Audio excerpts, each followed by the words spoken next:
Imagine a musician who can no longer make music. By losing the ability to do something they were created to do, they lose a piece of themselves. They lose a sense of purpose. We were created and designed by God to work, and our work is one of the core places that we receive our purpose and dignity. But what if you didn't have access to good work? For millions of people in need, this is reality. Many men and women, for many different reasons, can't find employment, are underemployed, or are shut out of jobs. And without employment, there is loss of purpose and dignity, which creates a vicious cycle of poverty, economically, spiritually, and emotionally.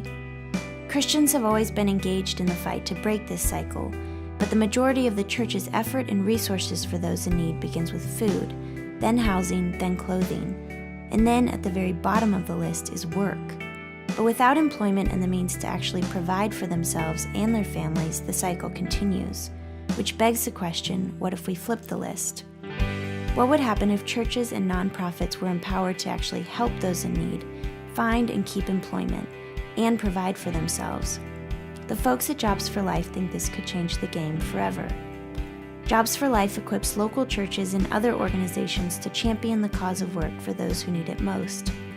By teaching individuals a biblical understanding of their identity and work, and surrounding them with a community to support them, we can help people experience the hope and transformation they need to find and thrive at work.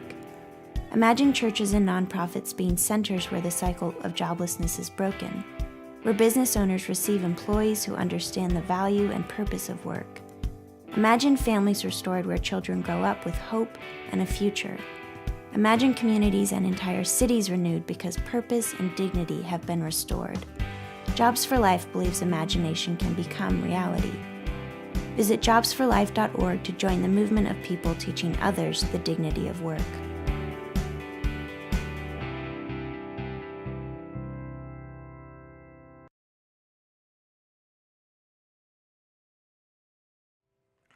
All right, I'm here with a good friend, Keynon Akers. He is also an elder here at the church. We've been going through this restoration series. We've talked about our commitment to holistic health, and so we talked about spiritual, emotional, economic, and social.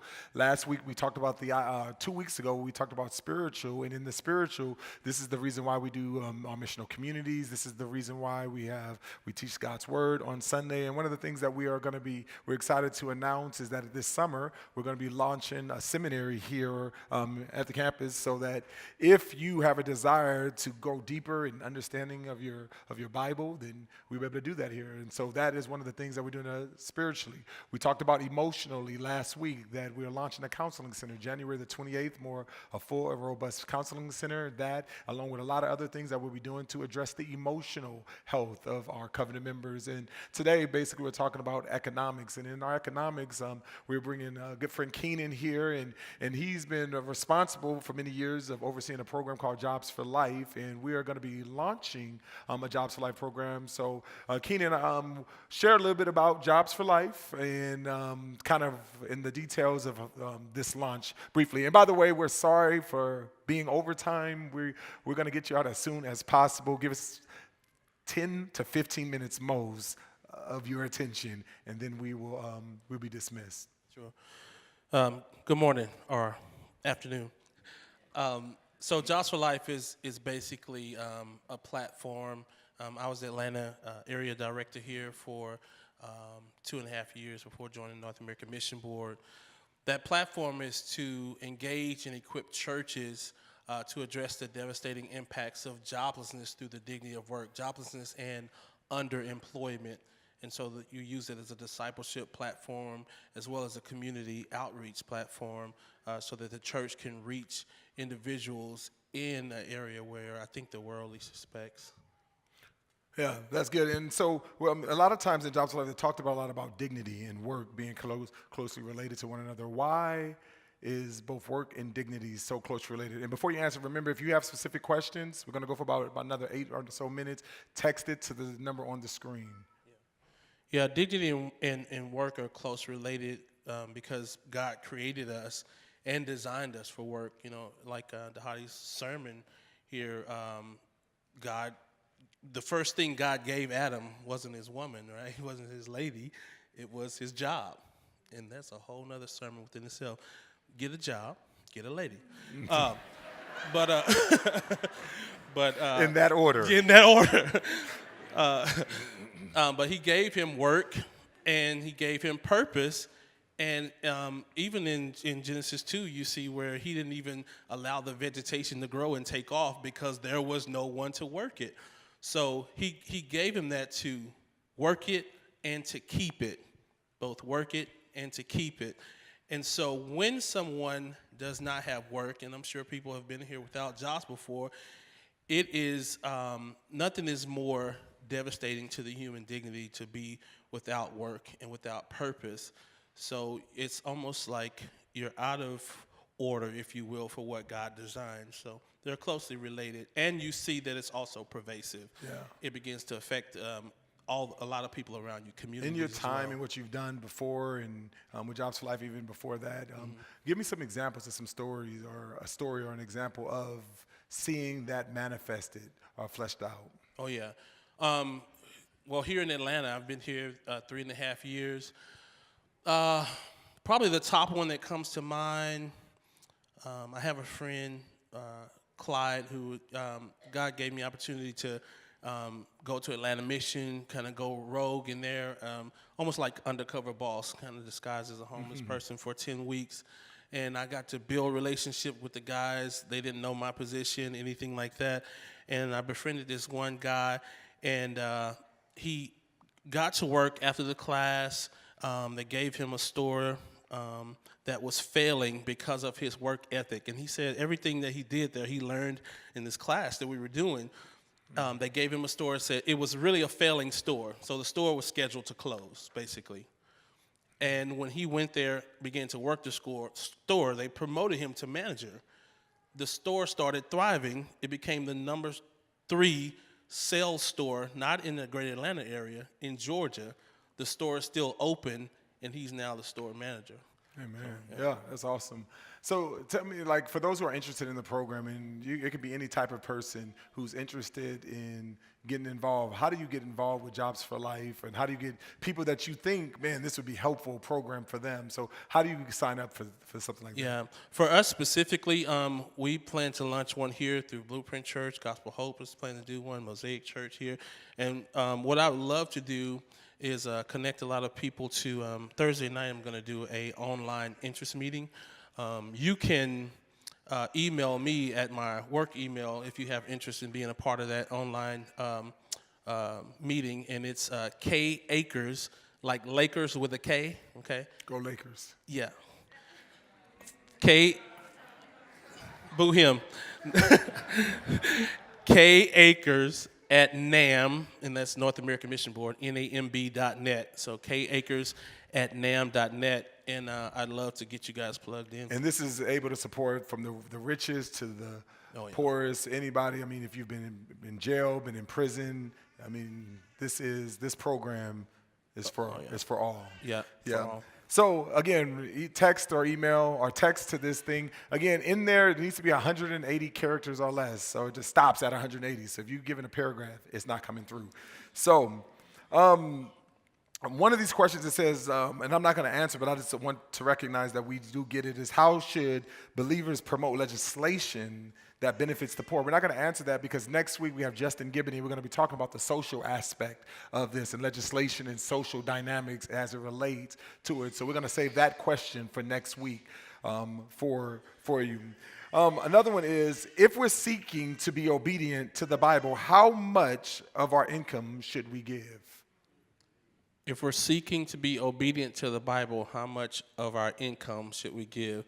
My quick answer, because there's a lot of theological differences in this, but I will say, I'll let you do that part. Give according to what you purpose in your heart to give.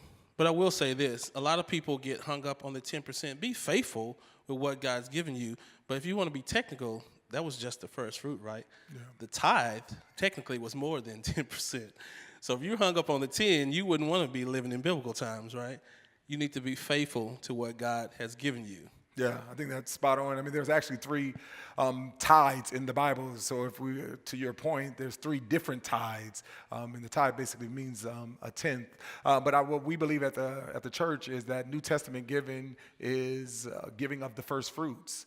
You know, a lot of times I think tithes, and just like the law, is the training wheels of what we should do in giving. The Bible, the Old Testament says you should not murder, but I say even if you hate someone, you're murdering in the heart. Grace always asks and always demands more. So we have a thing called grace-based giving. And I think a lot of times, and for even Angie and I, we have, our goal is that every year that we would grow. And I think it's based upon what you set into your heart, because basically it's a trust issue that we want to put our confidence in our trust in the Lord, and we want to invest in eternity. And so we believe giving of your first fruit. We don't believe that you should first get all your bills together and then decide how much you're going to give to God. You should give regularly. You should give sacrificially. You should give according to how much God has given you. You know, and so I think these are some of the principles. 1 Corinthians chapter 16 is a great passage to look at. There, the first few verses. 2 Corinthians chapters 8 and 9 are another good passages to kind of determine that. And also Galatians chapter 6. If you're going to think about New Testament giving, those are all great chapters to kind of help frame what that looks like for you to give. So I think that is an important thing. Is there support for people? Oh no, I kind of answered that one. We talked about how our work cannot give or take dignity since it comes from Christ. We also hear your work gives dignity. What do you mean? Yeah. How does your work give dignity? Yeah, so basically on one end we said that your work doesn't give or take away dignity, and on the other end basically we're talking about that work gives dignity. So basically it sounds like we're talking double. I'm the one that said it, so do you want me to answer that, or do you have an answer? No, okay. I think based on the sermon we just heard, and then what you know about worship even, right? Worship is an expression or adoration toward God. Work can be used as an expression or adoration toward God. So your work can worship God, right? The issue comes in not when you have a job or you have money. It's when you have money or you have the job or the money has you. That's when the issue of sin comes in. The issue in the fall was not about the fact that God didn't want to give Adam a lot to flourish. He said, stay away from the tree of the knowledge of good and evil. The issue came in when he started dipping into the reserve that God said don't touch. And that is a lot of our problem, even in North America, is delayed gratification is an issue for us because we live in such a microwave society.